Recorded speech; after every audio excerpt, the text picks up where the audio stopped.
Hi everyone, in this series I'll be taking a look at a few extra options for some of the basic fundamentals in Maya 2013. In this particular video I'm going to be taking a look at a few extra options for creating Polygon objects which expands on the information set out in the third video in the Essential Skills Movies panel when you first open up Maya. So let's take a look at a few of the extra options.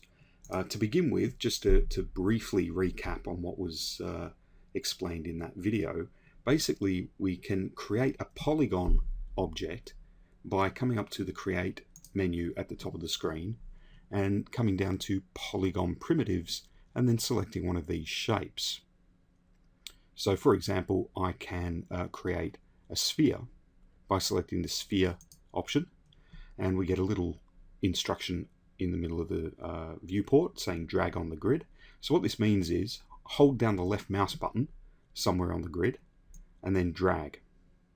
When you let go of the mouse button, the object will be created. So the center of the object in this case is determined by the location you first click and hold the mouse button down. So in order to do that again, just to demonstrate that, if I left click over here and then drag, you can see there it's going to create the sphere in that location. For different polygon shapes, there are slightly different methods for creation as far as the instructions that are given on the tool message in the middle of the viewport. So for example, with the sphere, it basically just said drag on the grid. With a cube, you can see we get a different instruction. It says drag the base on the grid, then pull up for height. What this means is we start off in the same way as we did with the sphere.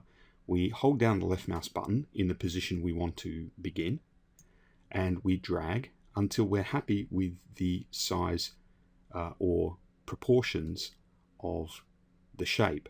What this is going to do is create the footprint of our cube or our box.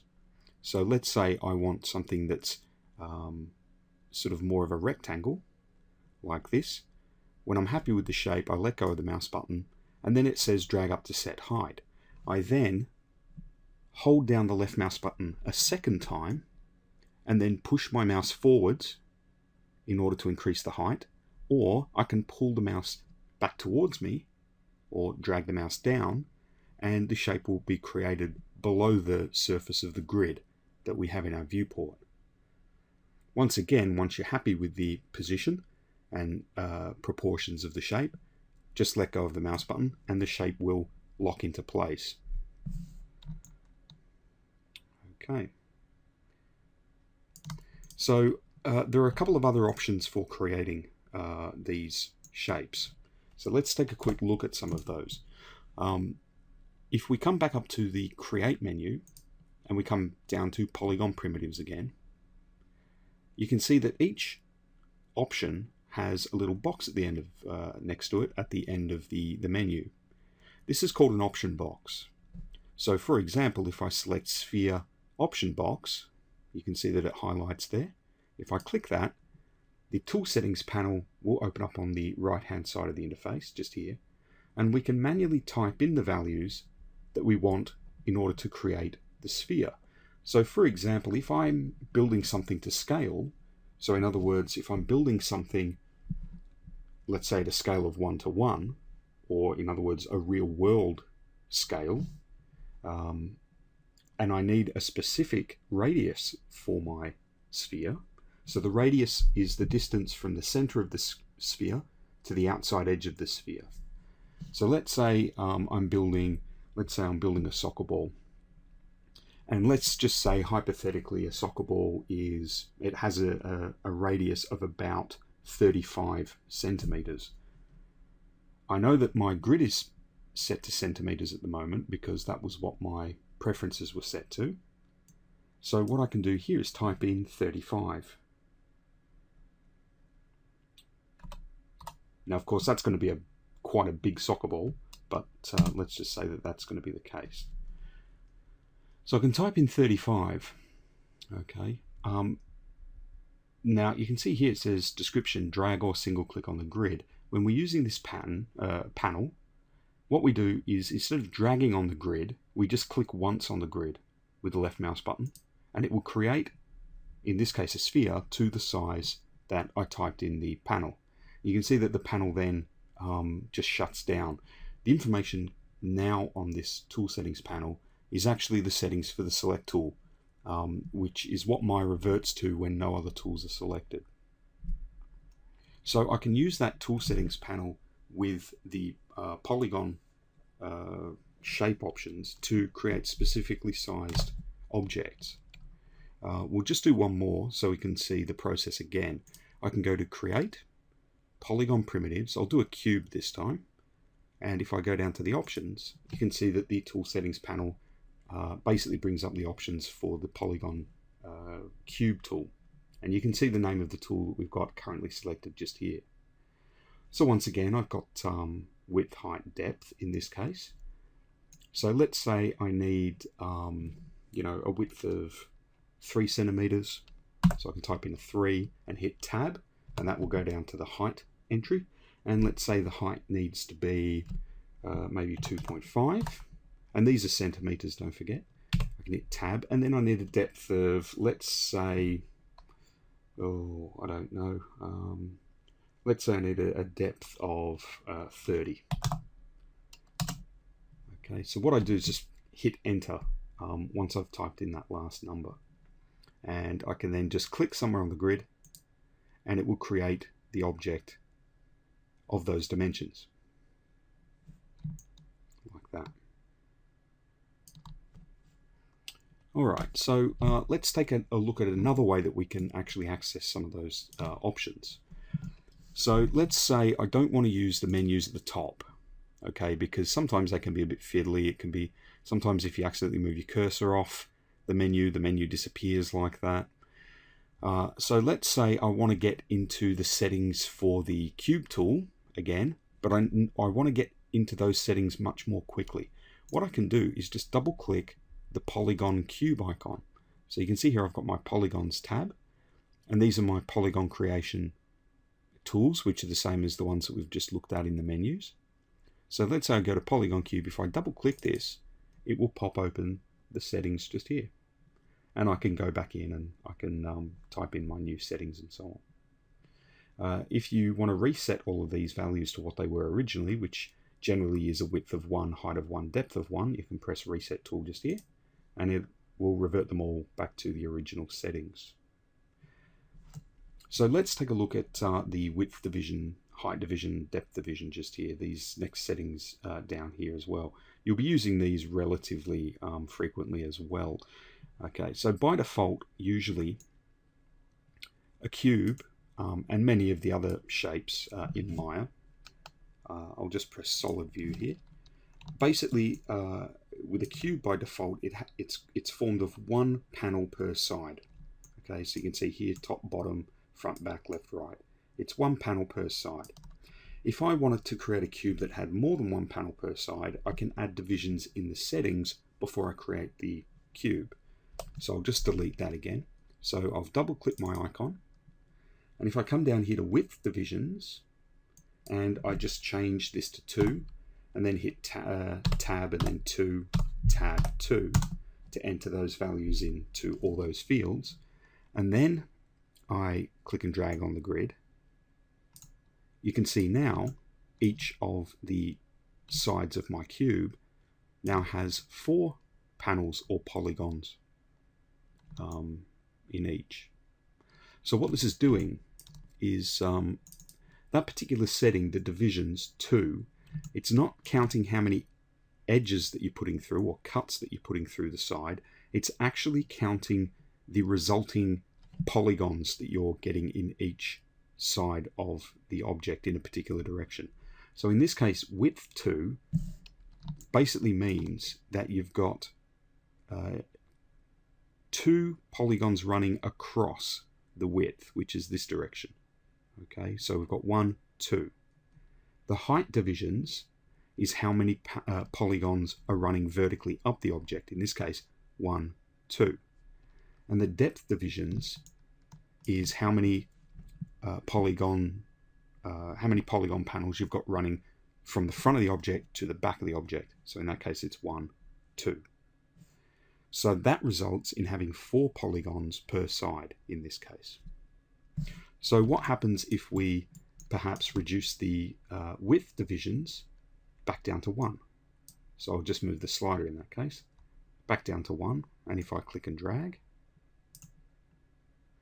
you can see that the difference that that's made, if I just turn on my wireframe on shaded, we can see the edges now. You can see now that from this side, the objects look the same. We've got 1, 2, 3, 4 polygons here, and 1, 2, 3, 4 polygons here. But on the front, it's changed. We've got 4 on the original front, but now we've only got 2 polygons here on this one. So the reason for that is that we've only got a single width division, a width division of 1 for this object, whereas this one had its width division set to 2. So we get 2 polygons here, but we only get 1 set of polygons running across the object. The height was still set to 2, which is why we've got 1 polygon here and another polygon above it. But running from left to right, we only have a single polygon width. It can take a little bit of time to get used to that concept, but adding these polygon edges will be something that you'll be doing quite frequently while you're modeling.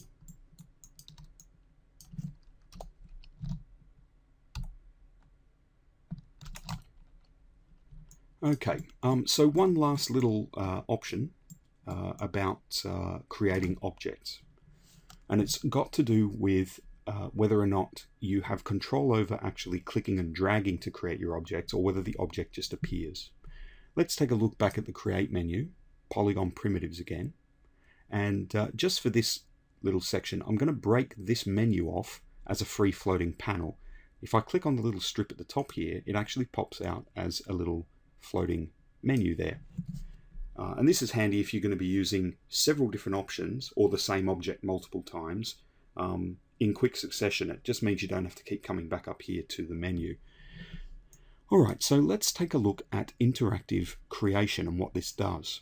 Okay, so at the moment, interactive creation is ticked, and what that's doing is basically allowing us to select a tool and then click and drag, and basically what we're doing is interacting or using the mouse to control the overall result that we get.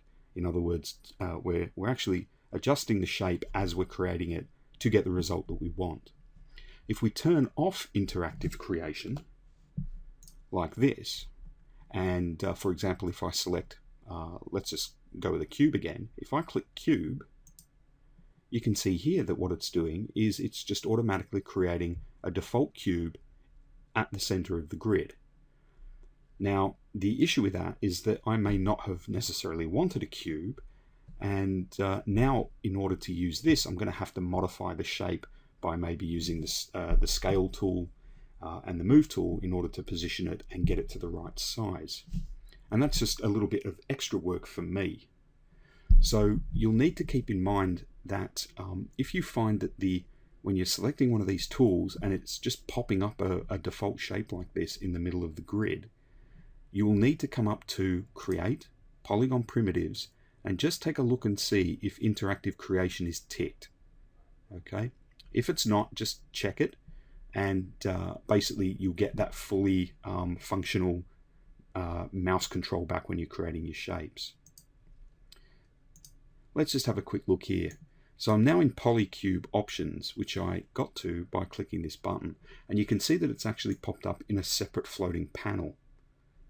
Okay, you'll find sometimes the tools will do this, and sometimes they'll pop up in the tool settings. This cube is being created by these settings. So whatever these settings are set to, you can see it's all ones, that's what it'll create. So I'm going to change this. I'm going to set this width to, actually I'll set the height to 5, like this, and I'll set the height divisions to 5 as well. Okay, now what I'm going to do is come up to Edit, Save Settings, like this, and then I'm just going to press Close. And we'll see whether or not we can get this to create a shape. Alright, so I'll just delete that one, and I'll come back up to Cube, and I'll just press Cube. You can see now it's producing a cube, a polygon cube, with the settings that I typed in and saved. So if we need to basically fix this tool or reset it, what we can do is come back into Polycube options, back up to edit, and we can hit reset settings, and it will revert all of these back to what they were. And then what we can do is just go edit, save settings, and then just press close. And the next time we use the tool, we'll get our original settings back. Okay, so don't forget, if you want to type in your actual values or a particular scale or size, you can select the options just here from your menus, or you can double click on your icon in order to get your tool settings to pop up on the side. If you want to be able to click and drag on the grid, interactive creation has to be ticked like this. Okay, you can see the difference there. With interactive creation ticked, the settings opened up in this panel, whereas when it was unticked, it opens up as a floating panel. Okay, so that's it for this video. I'll see you next time.